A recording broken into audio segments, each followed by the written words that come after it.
Normalmente cuando pensamos en la fe, pensamos en aplicaciones prácticas, externas de ella. Tal vez esto es porque la Biblia, fundamentalmente en el Nuevo Testamento, también en el Antiguo, muestra muchos ejemplos de expresiones de fe que tienen que ver con el entorno. Jesús enseñó que si tuviéramos fe como un grano de mostaza, podríamos decirle a un monte que se desarraigue y se eche en la mar. O un sicómoro que sea desarraigado también y echado en el medio de la mar. Por eso normalmente entendemos a la fe como algo de cosas que nos pasan por afuera. Sin embargo, vamos a ver que en el libro de los Filipenses, ahora en el capítulo 4, Pablo la internaliza la fe y les quiere hacer ver y dar a entender a los filipenses que la fe también sirve para modificar y transformar los pensamientos del hombre, para transformar su mundo interior. Podemos leer juntos entonces Filipenses 4:8, que dice de la siguiente manera: Por lo demás, hermanos, todo lo que es verdadero, todo lo honesto, todo lo justo, todo lo puro, todo lo amable, todo lo que es de buen nombre, si hay virtud alguna, si algo digno de alabanza, en esto pensad. Quiere decir que la fe entonces también nos tiene que servir para tener un tipo de pensamiento.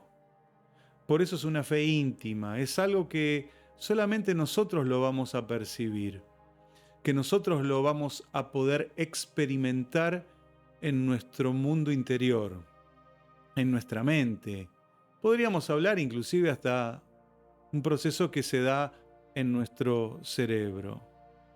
Por eso esta fe puede transformar el mundo interior. No solo la fe es para el mundo de afuera, sino también que es para nuestro mundo interno. Y si podemos vivir este pasaje como lo hemos leído recién, creo que podemos transformar verdaderamente a este mundo, porque el pensamiento mueve las acciones. Usted no hace algo sin pensarlo. Todo lo que hacemos tiene que ver con nuestro pensamiento. Por lo tanto, hacemos y somos lo que nosotros mismos pensamos. Es, creo que, una propuesta muy interesante la que Pablo le hace a los filipenses en este pasaje. No está hablándoles del pensamiento positivo humanista. Les está hablando simplemente de procurar un corazón puro y de usar la fe para poder tener ese corazón puro. La santidad mental, por así decirlo. Creo que todos los humanos necesitamos pasar un poco por este proceso, esa santidad íntima que tiene que ver con nuestra manera de pensar y que solamente puede ser modificado o transformado por medio de la fe. Y este pasaje nos muestra 8 maneras de pensar diferentes. Nos muestra cómo son los pensamientos de la fe y me gustaría por muy breves minutos poder discutir cada uno de ellos. Lo primero que el pasaje nos muestra y nos dice que tenemos que pensar en todo aquello que es verdadero. Lo verdadero es aquello que se ajusta a la palabra de Dios, puesto que la palabra de Dios es la verdad absoluta en este mundo.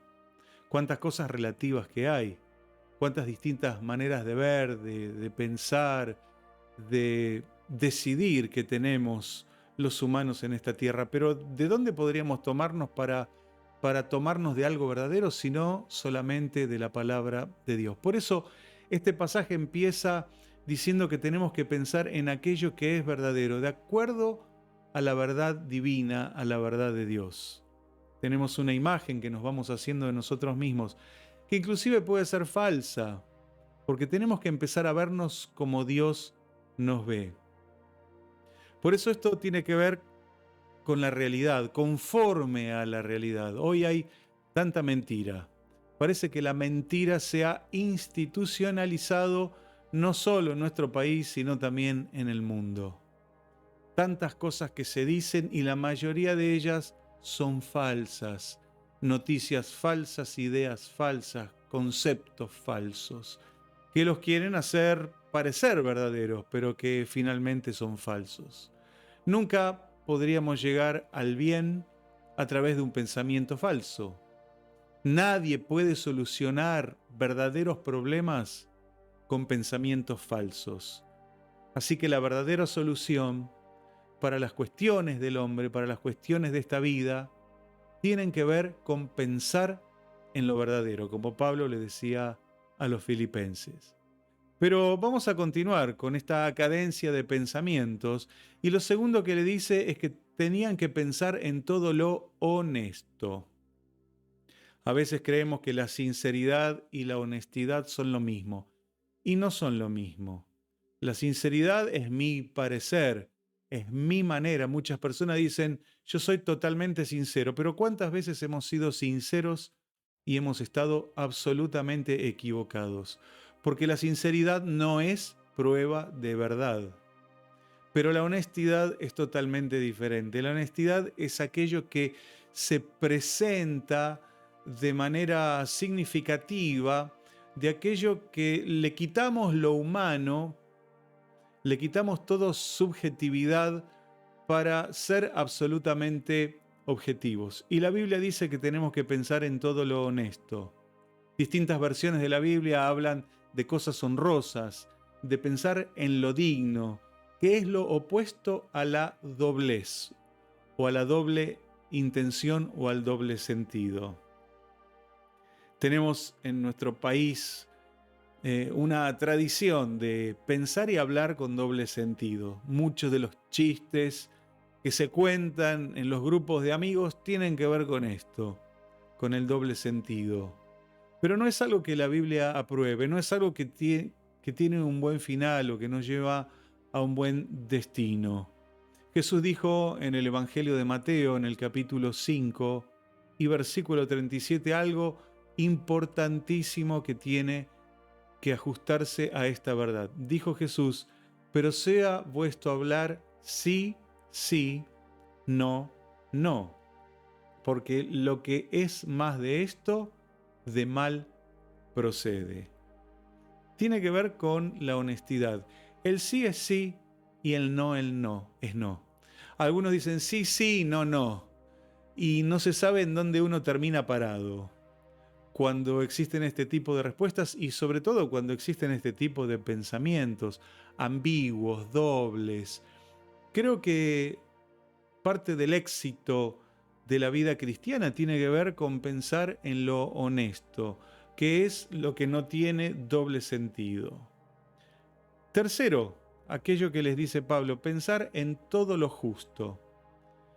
Es lo recto conforme a la voluntad de Dios. Las cosas verdaderamente justas tienen que ver con Dios y sus decisiones.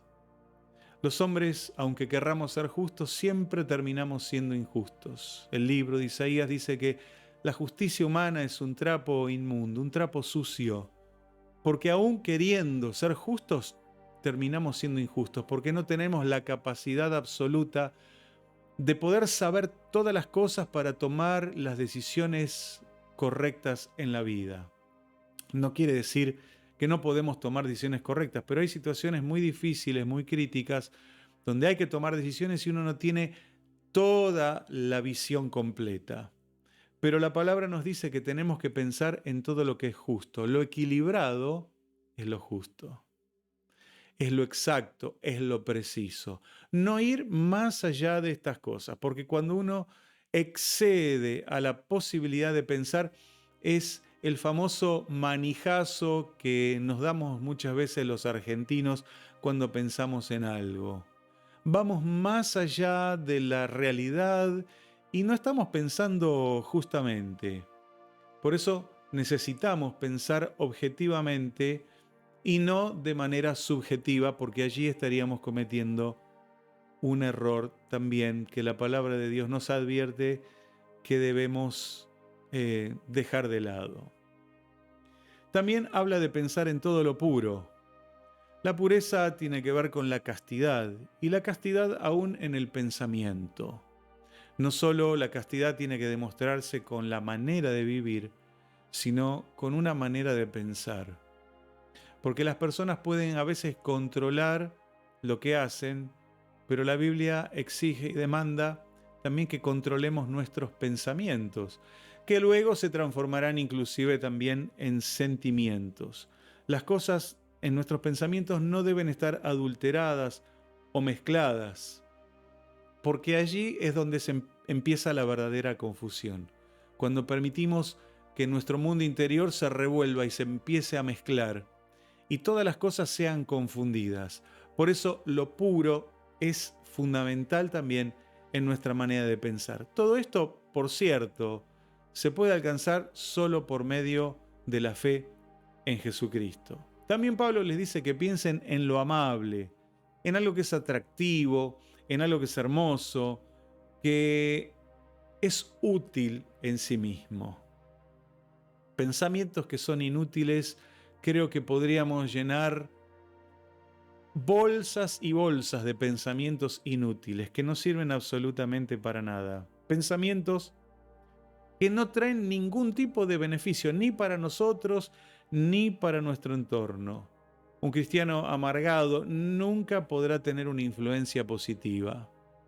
Así que uno tiene que quitarse esta manera de pensar, que va a generar cosas desagradables, y tener pensamientos amables, pensamientos atractivos, pensamientos que realmente sean hermosos y que nos lleven a buenas conclusiones.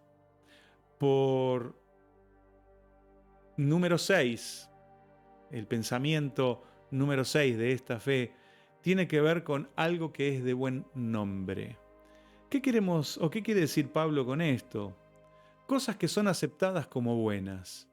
Y no necesariamente tienen que ver con lo cultural, sino más bien con aquellos principios que emanan de la palabra de Dios. Por ejemplo, el respeto a la ley, el respeto a los ancianos, el respeto a las autoridades. Todo esto tiene que ver con pensar cosas de buen nombre. Creo que el nombre es lo que identifica algo. Y si tiene un buen nombre es porque probablemente entonces también sea algo digno que merezca estar en nuestro mundo interior. Número 7. Séptimo pensamiento. Si hay virtud alguna. ¿Hay alguna virtud en lo que usted está pensando? ¿Hay algo que tenga fuerza o valor intrínseco? ¿O es algo superficial? Creo que los pensamientos más profundos son aquellos que descubren ciertas virtudes. Tienen que ser pensamientos buenos que nos ayuden a progresar, no a retroceder. Hay muchos pensamientos que nos quieren hacer retroceder en nuestra vida. Estos tienen que ser pensamientos que nos ayuden a mejorar lo que fuere. Puede ser mejorar nuestro estilo de vida, mejorar nuestra vida espiritual, mejorar nuestro trabajo, nuestra manera, nuestra forma de ser. ¿Qué pensamientos te llevan a mejorar? Pues ellos tienen que abundar en ese proceso de nuestro mundo interior. Estos pensamientos son los que Dios espera que estén en nuestro corazón. Estos pensamientos son los que Dios espera que estén en nuestro mundo interior.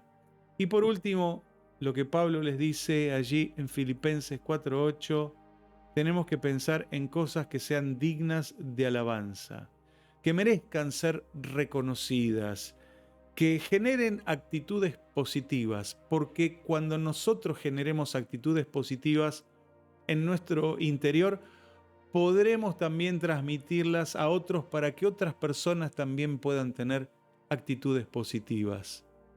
Hay mucha negatividad en nuestro medio, en nuestro ambiente. Realmente podemos decir que estamos viviendo en un tiempo bastante pesado, donde hay mucho negativismo, hay mentiras, hay cosas que están ocultándose y que necesitan salir a la luz. Pero ¿cómo podemos colaborar con todo esto? Con nuestro pensamiento, transformando nuestro mundo interior. Y creo que es una de las enseñanzas más importantes de este capítulo 4 del libro a los Filipenses, con el cual Pablo está cerrando su carta. Algo que quería que quede impregnado en la mente, en el corazón y en el mundo interior de los filipenses. Pero no solo fue escrito para ellos, también para nosotros, aunque no seamos los filipenses. Vivimos muy lejos de aquel lugar y a mucha distancia temporal de aquel momento. Pero todavía este pasaje puede seguir teniendo utilidad para cada uno de nosotros. No dejemos nuestros pensamientos librados al azar. No dejemos que cualquier situación influya en nuestros pensamientos. Modifiquémoslos a través de nuestra fe. Hagamos una transformación con una fe íntima, una fe interna.